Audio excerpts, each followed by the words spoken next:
A metal arm stretches into the sky. Mechanical eyes soar through the air on colorless wings. This is a city of science, the pinnacle of human evolution. In their desire for ever-increasing progress, the people turn their backs on the gods.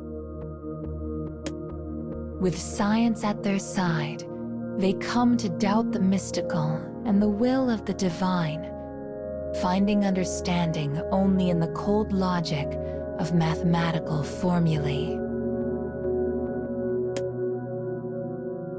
Skyscrapers hold up gray clouds. Beneath its gloom, a colorful city glimmers in neon lights. Within one building, an impatient fingertip swipes across a screen. A single fretful researcher picks up an input device. The room is dim. Bright white light pouring in from the hallway melts silhouettes within the dark. The figures at the entrance are researchers, as is the person who operates the device. To a man, they wear the same expression, unease. Tongues move to form arguments and concerns. Voices rise and fall. Such quarrel serves no purpose when their superiors have already made their decision. It is merely a ritual to preserve rationality. As they argue, their hearts are consumed by mutual distrust and fear. For though it means hastening their plans, they must awaken her before the country is consumed by darkness. The monitor shows a slumbering girl. Sounds worm their way into her sleep. It's as if they are trying to force a bud to bloom in winter. One is a deep, rhythmical noise akin to a church bell. A terribly inorganic sound. Others are profane undulations that arrive and vanish without warning, disturbing the rhythm. And finally, voices. Many voices. Within the massive machine, the girl sleeps alone in her electronic cradle. Her hair, glossy like wire, sways to and fro. She is the artificial intelligence so desired by the people. Panicked fingers fly over keyboards in an attempt to wake her as soon as possible. But it is far too early in winter for such a bud to bloom. Artificial intelligence.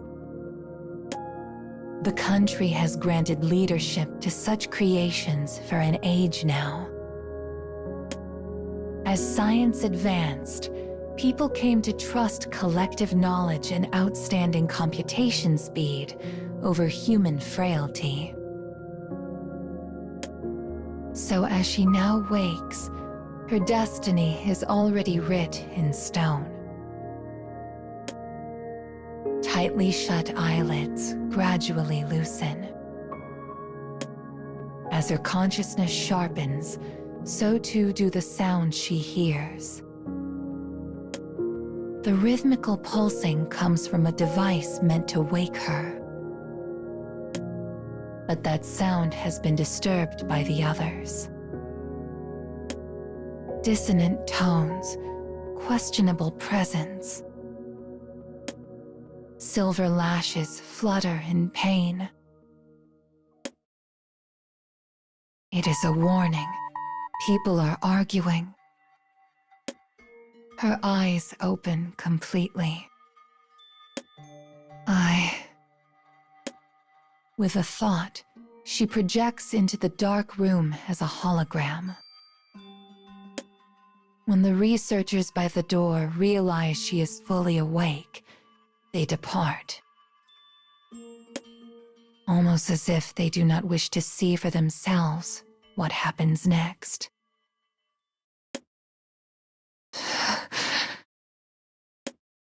As the girl stands, she grasps for what she wants to say. A wretched scream shakes the room. Some things cannot be contained in words. The girl's hologram glitches, blinks, vanishes. A red light flares to life as a shrill alarm begins to howl. As the artificial intelligence tries and fails to access her mind, she writhes in pain. The alarm rings in her skull. Thirst roars in her throat. She attempts to grasp what is happening, but her pain is so great, she cannot even think. All she comprehends is a warning composed of 3 words: element not found. But she does not understand what that means.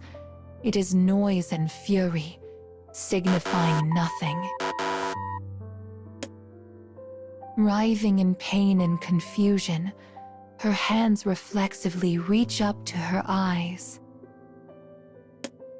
But instead of making contact, the right one slides inside a hollow socket.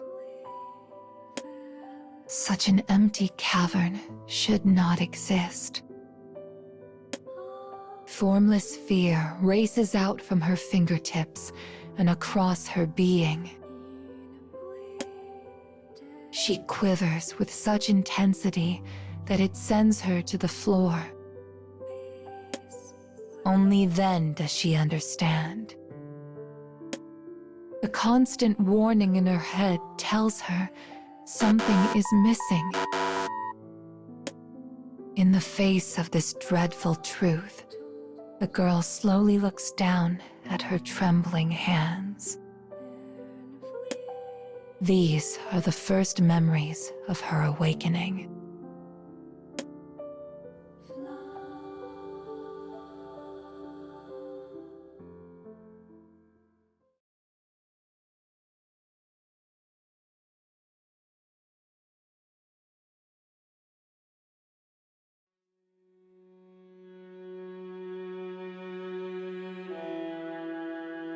People abandoned horizons divinely bestowed upon them, and now see only a world bound in the cage of physics. To keep advancing within that cage, humanity entrusts their course to machines.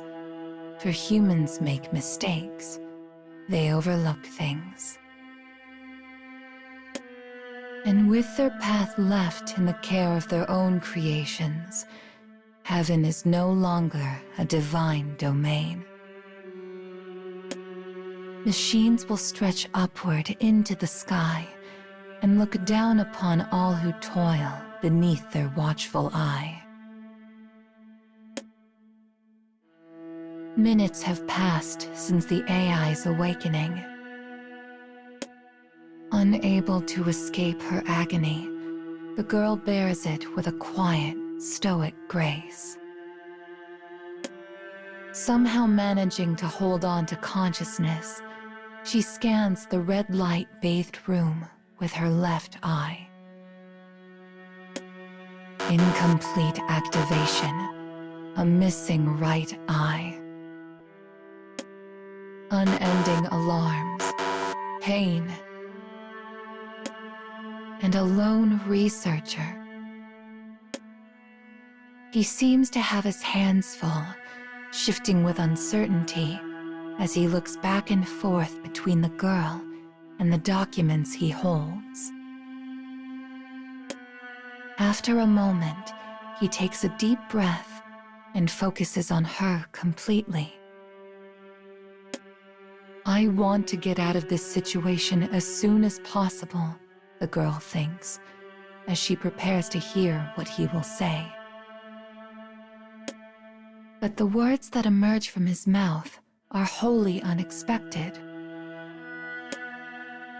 After apologizing for her early activation, he begins to explain the position their country is in. The words are a jumble, leaving the girl bewildered. What is he talking about? As waves of pain crash over her, she listens. Their country is currently at war with another. A few days prior, the enemy launched a surprise attack, and the capital was lost. While they managed to recover to a degree, they still took heavy damage and many losses. The researcher falters occasionally as he speaks, but otherwise controls his emotions admirably. They want her to assume control of the country and deliver them from their dire situation. He begs the girl to order the rescue of their prisoners of war. He says it is what the people desire, how they can outsmart their enemy. And he claims the plan was in place before the attack. As he makes to continue, the AI holds up a free hand. Wait. Science is the foundation of their country. Though kings and gods usually serve as the center of human communities, here it is artificial intelligence. As such, she understands why the timeline of her activation has been accelerated. But there are two immediate problems. First, there are gaps in her information. Though recently awakened, she has knowledge that was previously saved in her memory banks. According to it, there should be another artificial intelligence she is to rule in tandem with, and yet, this does not appear to be the case. Second, she is plagued by the red light in the room, and the pain squeezing her every thought.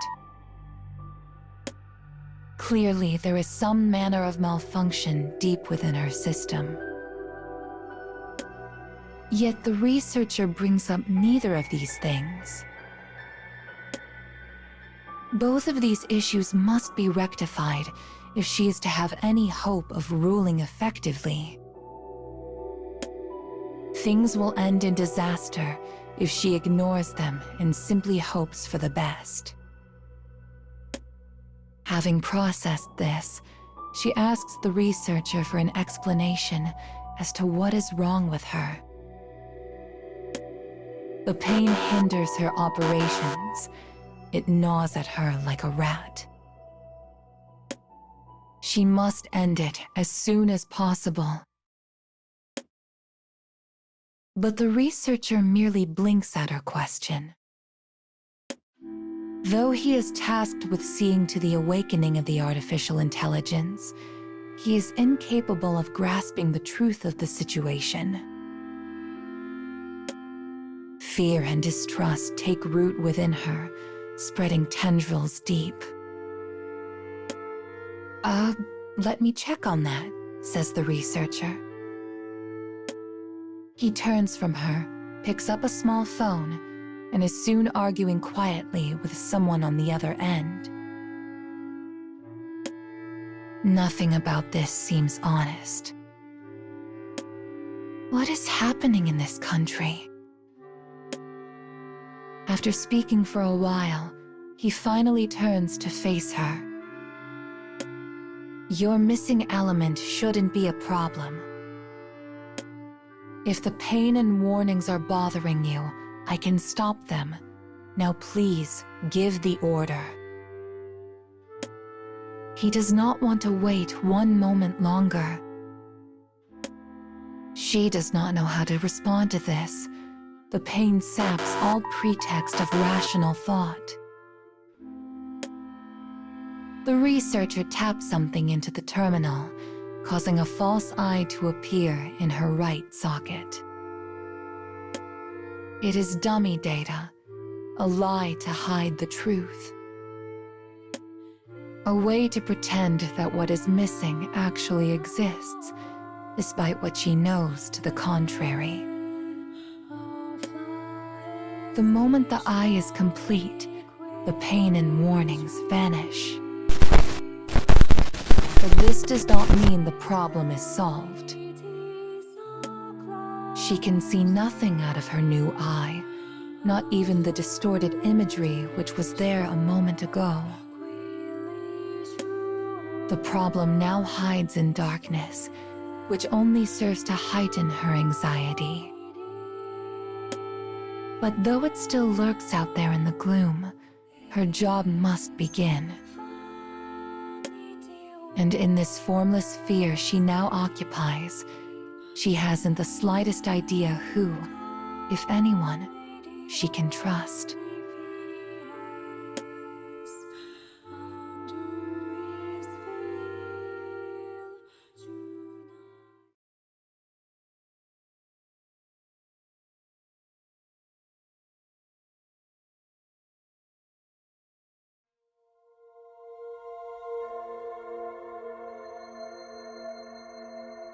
Society is run by machines, humanity controlled by artificial intelligence.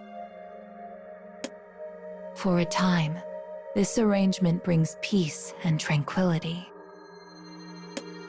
The machine's decisions, backed by endless statistics, improve industry and manufacturing, permitting nearly unchecked development.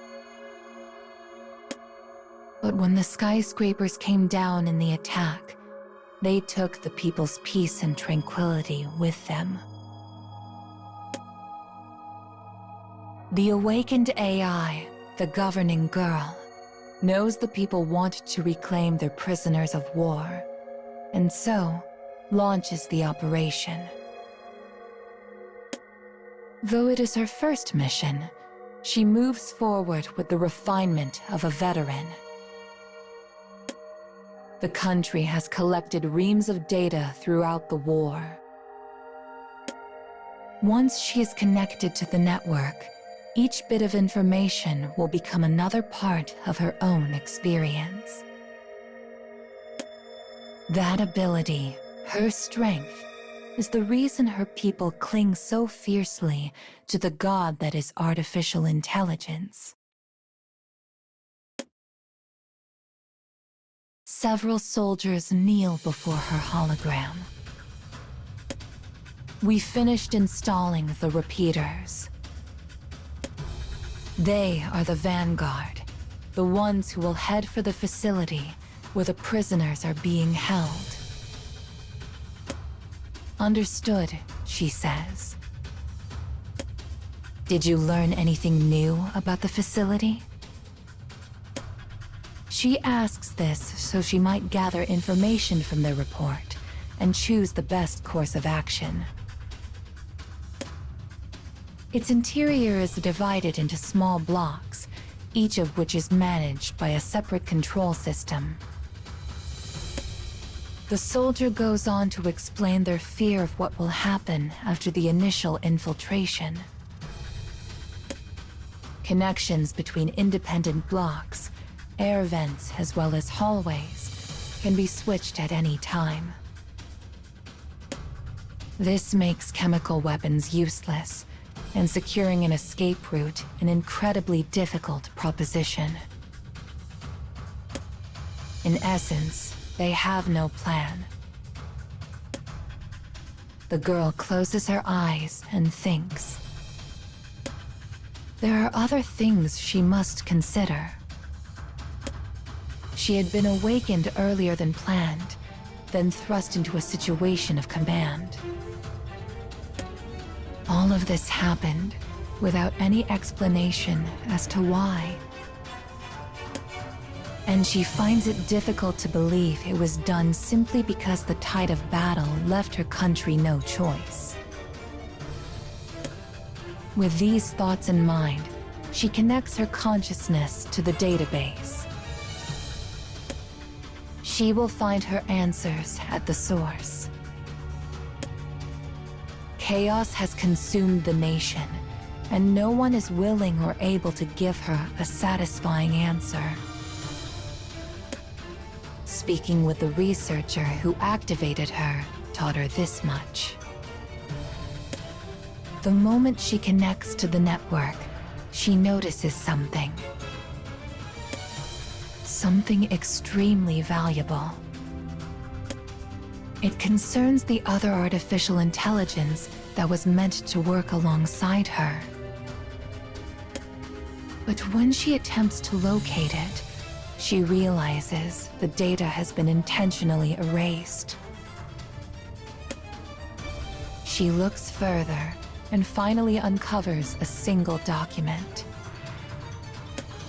It explains how the enemy attacked the city without warning, and lays blame for this act squarely at the feet of the other AI.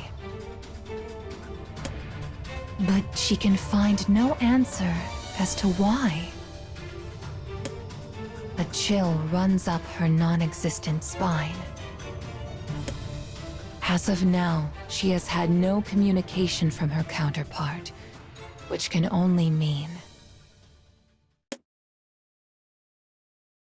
Just then, she finds another message. It is short, most likely a personal memorandum. Perhaps that is how it avoided destruction. Once Unit 1 has been disposed of, we will activate Unit 2, removing all elements believed to be responsible for Unit 1's failure. That is all it says. But it is enough to shock her into understanding. Unit 1 was the artificial intelligence who ruled the country before she awakened. And she was scrapped due to a failure. This means she, Unit 2, is now singularly responsible for governance. Additionally, she has been subjected to some sort of haphazard measure in an attempt to prevent the mistakes of her predecessor. This likely explains the missing right eye. But no matter how hard she searches, she cannot discern the function her absent part was meant to serve. Multiple errors weave a tangled skein. A dizzying darkness overcomes her. And then, a problem arises with the mission. Prisoners who came in contact with the Vanguard are causing internal strife. The emotions they had been suppressing finally break free, and now they think only of their own survival. As the commotion spreads, enemy soldiers spring to action. She must act.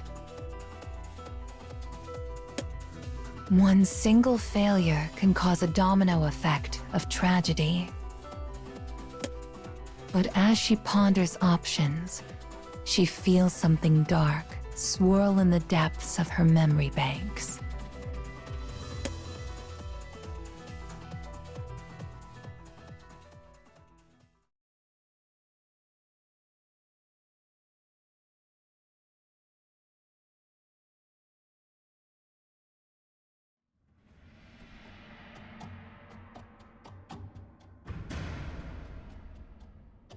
Ideals, hopes, dreams. Humans thrust these things onto their machines and began to worship them. They believed this to be more efficient than holding the ideals themselves. They felt such powers unnecessary. And even though they may suspect what has been lost in their most secret hearts, it is far too late to turn back now. They have trapped themselves in a brilliant mechanical cage. In the middle of the operation to rescue their prisoners of war, the artificial intelligence is forced to make a decision. The first prisoners to see the Vanguard had informed others, and now word is spreading like wildfire. Enemy soldiers have caught wind of the plot and are mobilizing to action. Her judgment must be swift. All will soon be lost. As her soldiers wait for orders, the girl thinks of the most efficient action to take. Finally, she thrusts a single finger upward. I will infiltrate the facility's control system. Wait for my signal. As she speaks, an alarm sounds throughout the base. Her soldiers do not know what she is thinking. All they can do is follow the quick, precise movement of her finger's trajectory. The prisoner's panic grows under the alarm. Spurred on by the commotion, the enemy redoubles their efforts to identify the cause of the situation. The panels that divide the blocks move, creating several smaller rooms inside the facility.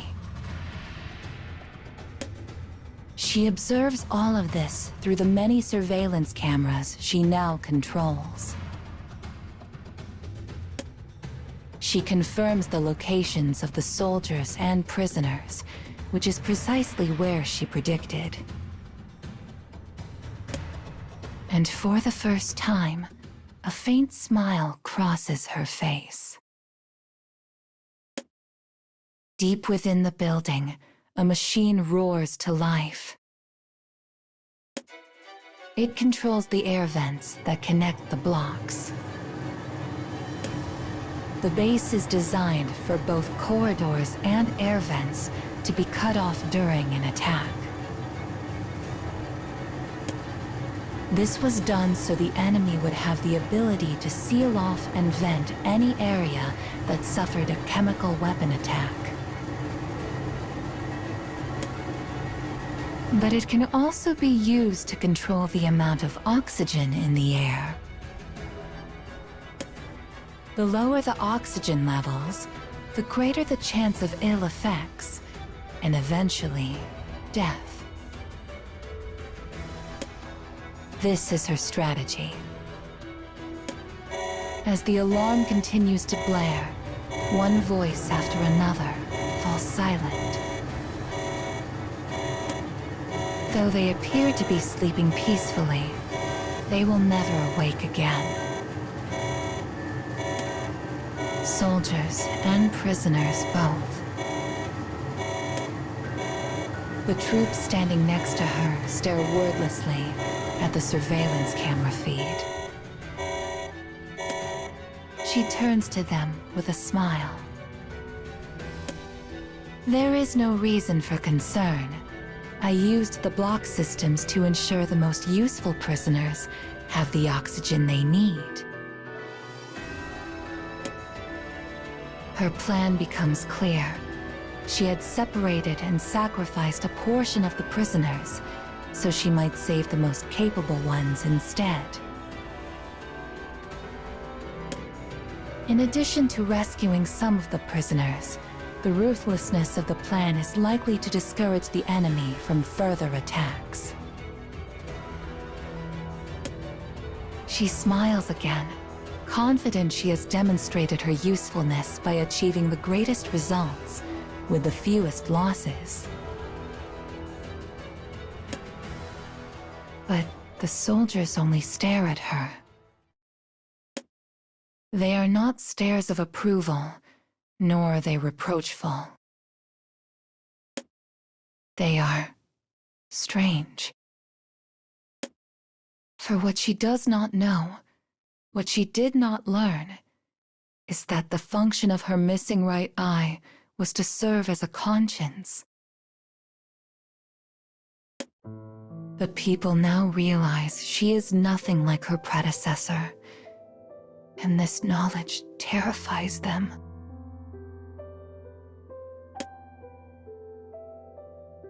Why are you looking at me like that? They continue to stare. She does not know what it means.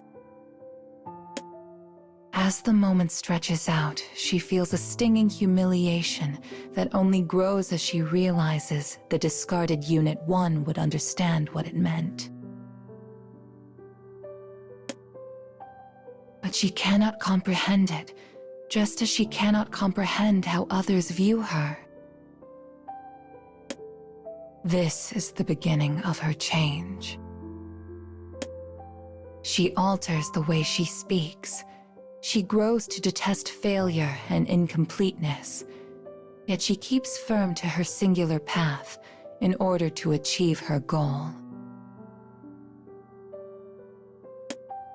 No one understands her.